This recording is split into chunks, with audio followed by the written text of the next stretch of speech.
Now, India might not be a sporting superpower, but that has officially earned that tag in a sport that is played in countries in the world. Yes, we are talking about chess. India's gold in the open and women's category at the Chess Olympiad in Budapest marks the start of a new era, not just for Indian chess, but for the game itself.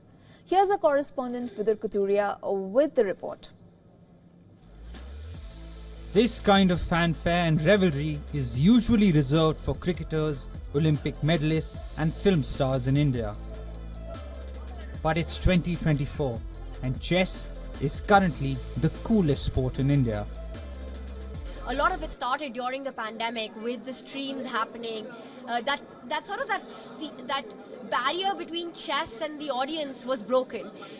People rediscovered their love for the sport. The Queen's Gambit happened. So many things fell into place, and I think the performances as well that we see coming out right now is a direct impact of all of that. India's double gold at the Chess Olympiad marks the culmination of a journey that began in the 1980s. A journey started by five-time world champion Vishwanathan Anand. India's greatest triumph in team chess came without the country's greatest ever player. I think Gukesh and Prag even started playing chess just when they saw him, because he had visited the school and they saw like, oh wow, we want to become like him. And now here they are leading the way. And it's kind of iconic that when the medals were handed over to us and the trophy, it was through his hands. So you cannot write a script like this. It was just amazing. This generation of champions are affectionately dubbed Vishy's children by their competitors and chess writers. These words by the legendary Garry Kasparov perfectly sum up Indian chess at the moment.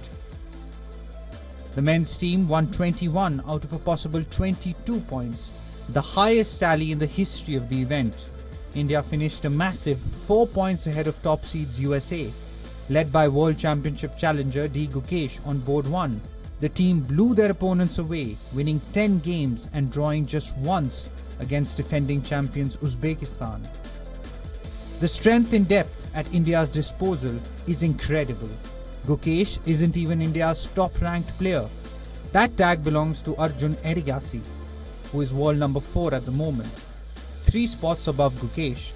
India have 4 players in the top 15 and 5 in the top 25. When it comes to chess, we trained a lot individually before this event, and the thing which set it apart was there was such a good bonding between us. We are all having fun and laughter in between the events, and when it came to game time, we were helping each other as well. So couldn't ask for a better team. While the men's team were completely dominant, the women's event was fiercely contested. The Indians were without their best player in Koneru Hampi, and the team of Harika Dronavalli, Vaishali Ramesh Babu, Divya Deshmukh, Vantika Agarwal and Tanya Sachdev had to win their final match against Azerbaijan to win the title. They did so with an emphatic 3.5 to 1.5 triumph. I'm so proud of the resilience that the team showed, that every member showed. We played against US in the next round, we sailed through that, and then winning these last 2 critical matches when it mattered the most. Because we had all these thoughts from Chennai 22, where we were so close to the gold that it was hard to celebrate the historic bronze that the Indian women team won. And it felt more like a heartbreak than a celebration at that time. So this time, we were super motivated to make sure that that story did not get repeated, and we managed to pull that off. The twin gold medals are a seminal moment not just for Indian chess, but Indian sport. After decades of Soviet dominance, India now has the strongest talent pool in chess, a truly global sport. What makes the triumph even more remarkable is the age of these history makers. 6 out of the 10 gold medal winning players are under 23. One of those is D. Gukesh, and he can script an even greater victory for Indian chess this year by beating reigning world champion Ding Liren in Singapore. I have absolutely no doubt in my mind that Gukesh is going to win. I'm rooting for him. We even have some kind of internal dialogue that if he wins, he has to do something and he has to keep his word, so I'm going to hold to it. But it will be immensely proud achievement of India if we have 2 world champions after Anand. and he'll be the youngest ever world champion ever. It will be historic. The golden generation of Indian chess is alive and kicking.